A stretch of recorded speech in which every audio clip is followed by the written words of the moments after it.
Para ir concluyendo la parte política y pasar a la parte económica y después social-cultural, vamos a decir que el liberalismo no equivale a tolerancia. Hay gente que dice, el liberalismo es tolerancia, y entonces si una persona es un poco refunfuñona, le dice, pero tú no eres tolerante, o es muy exigente, le dice, tú no eres tolerante, tú no eres liberal.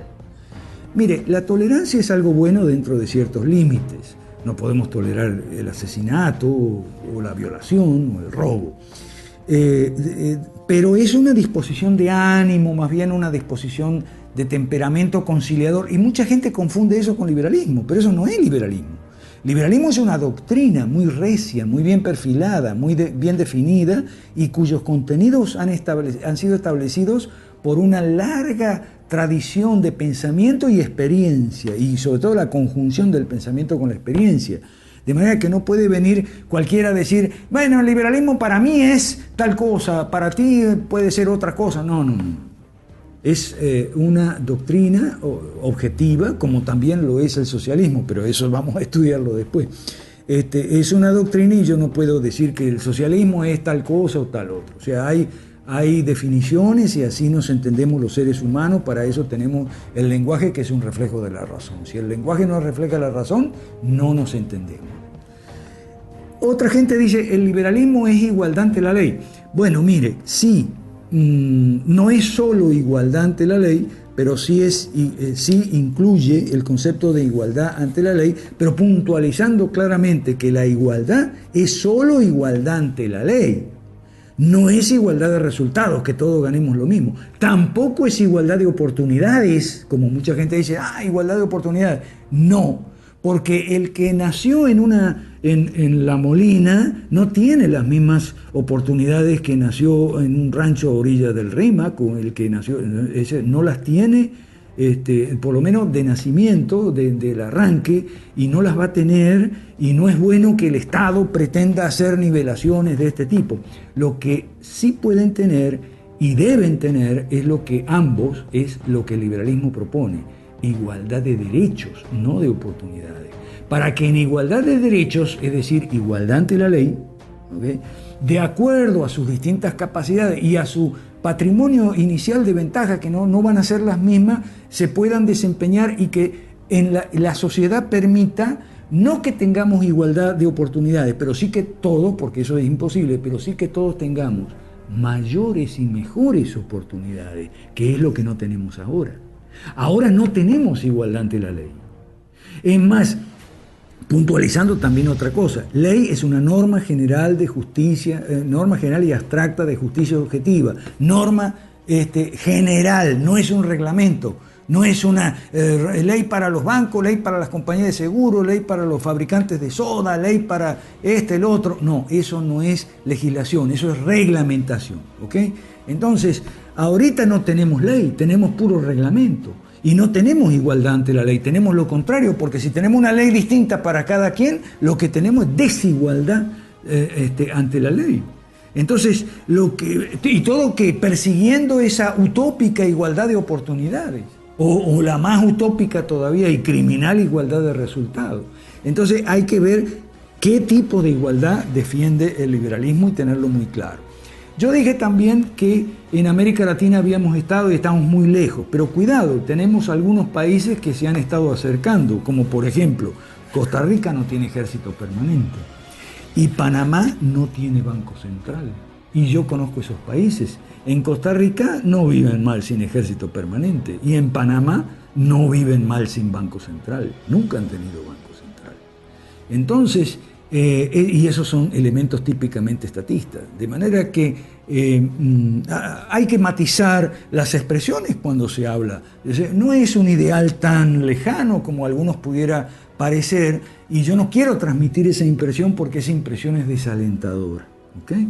Después vamos en el último segmento, la última sesión, vamos a hablar de cómo podemos llegar. No es tan difícil, ¿no? Solo hay que ponerse de acuerdo en algunos puntos básicos y trabajar con sostenimiento, con determinación y con continuidad. Y eso sí, abandonar muchas ideas tontas, como creer, por ejemplo, que las leyes se cumplen solas. Que los políticos no cumplen las leyes. Pero bueno, si son todos estatistas, son ignorantes, son ladrones, las únicas leyes que se cumplen solas son las leyes de la física, las leyes de la naturaleza. Las constituciones y las leyes humanas hay que, si son buenas, porque hay muchas leyes malas también, si son buenas hay que obligar a hacerlas cumplir, y para eso hay un aparato que se llama enforcement en inglés, ¿okay? Y si son malas, ojalá que no se cumplan nunca. De eso también vamos a hablar bastante. En el orden económico, con esto terminamos la parte política, pasamos al orden económico. Brevemente, libre concurrencia o competencia es la igualdad de derechos para todos y la ausencia de privilegios, eso es todo. Debe regir en todos los mercados de recursos naturales y materias primas, de bienes intermedios y equipos, de capital, de trabajo, sea calificado o no calificado el trabajo, y de bienes finales. Implica la ausencia de barreras legales a la entrada y a la salida en todos los mercados. Por eso es que tenemos pobreza, porque no tenemos eso. Tenemos mercados llenos de barreras de entrada y barreras de salida. Barrera de entrada significa que una empresa eficiente no puede entrar. Y barrera de salida significa que una empresa ineficiente no puede salir porque tiene la garantía, tiene el amigo en el gobierno. Entonces, capitalismo no existe en América Latina. Nunca ha existido. Es una propuesta nueva, fresca. El de libre mercado es el sistema más eficiente y justo. ¿Por qué es el más eficiente? Porque es el más racional y productivo, puesto que los empleos y destinos de los recursos existentes se adaptan con más exactitud y fidelidad a las exigencias de la demanda de la gente y a las aportaciones de las ofertas también de la gente, los empresarios, la gente que ahorra, la gente que trabaja, la gente profesional, etc. Y al mismo tiempo de ser el más eficiente, es el más justo, porque la dinámica de los agentes económicos privados, guiados por precios en libertad, son más capaces de crear riqueza según las capacidades de cada quien y a la vez distribuirla, incluso por adelantado, según las aportaciones y contribuciones de cada quien. Digo por adelantado porque para hacer cualquier actividad hay que pagarle por adelantado a la gente. Eso lo sabe cualquiera que haya construido una casa o cualquiera que maneje una botica. Parece que los políticos no lo saben, los políticos anticapitalistas, antiliberales, que son la enorme mayoría. Por eso entonces el sistema de libre mercado, estamos hablando de economía ahora, es el más eficiente y el más justo. En un sistema de libre mercado, eso sí, muy importante, el Estado no tiene, como tiene ahora, la capacidad de emitir dinero sin respaldo. Y los bancos no tienen el privilegio de conceder préstamos sobre la base de solo una fracción de sus depósitos. ¿Okay? Eso es muy importante. Ahora en el Congreso de los Estados Unidos hay un proyecto de ley que elimina el privilegio legal de los bancos de hacer préstamos solo por una garantía de su depósito. Por supuesto, de ese proyecto de ley no creo que vaya a ser aprobado todavía. Por lo menos, y los periódicos lo han silenciado mucho. Pero bueno, ahí está. O sea, hay iniciativas liberales en parlamentos de otros países. Por eso, como no en un sistema capitalista puro, no existe un banco central capaz de imprimir indiscriminadamente. Y no existen bancos con privilegios de prestar indiscriminadamente. Entonces no hay inflación de medios de pago. Y por lo tanto no hay ciclo, no hay paro, no hay recesiones tampoco. Nosotros tenemos inflaciones, paros, recesiones, porque vivimos en sistemas que no son capitalistas puros. Y por eso tenemos pobreza, tenemos miseria también. Claro, lo que pasa es que nos han metido la propaganda de que no, que la cosa es al revés, el capital. Si tuviéramos capitalistas, pobrecitos, los obreros serían más explotados, serían más pobres. No, no es así. Otra cosa, en un sistema de capitalismo puro no hay lo que tenemos nosotros aquí, una oligarquía de pequeñas empresas y una inmensa base de microempresas prácticamente familiares, muy ineficientes, con muy poco capital, que apenas pueden sobrevivir con los servicios y demás. Tenemos en un sistema capitalista puro hay un patrón más equilibrado de la población empresarial. Hay grandes empresas, pero también hay empresas medianas.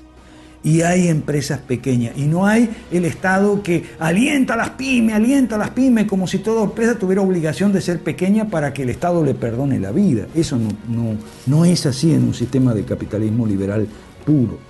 En un sistema de mercado, por eso la pobreza es reducida, la clase media es ampliamente mayoritaria, así como las empresas se distribuyen poblacionalmente de acuerdo como si fuera un triángulo, una pirámide. La sociedad, la distribución de la población es como un rombo. La clase media, o sea, no es una minoría de clase alta y un inmenso pobrerío y nada o muy poco en el medio. No, la clase media es mayoritaria, es más que la suma de la alta y la baja sumadas, y eso es, según Aristóteles, una garantía de estabilidad política. Muchas gracias.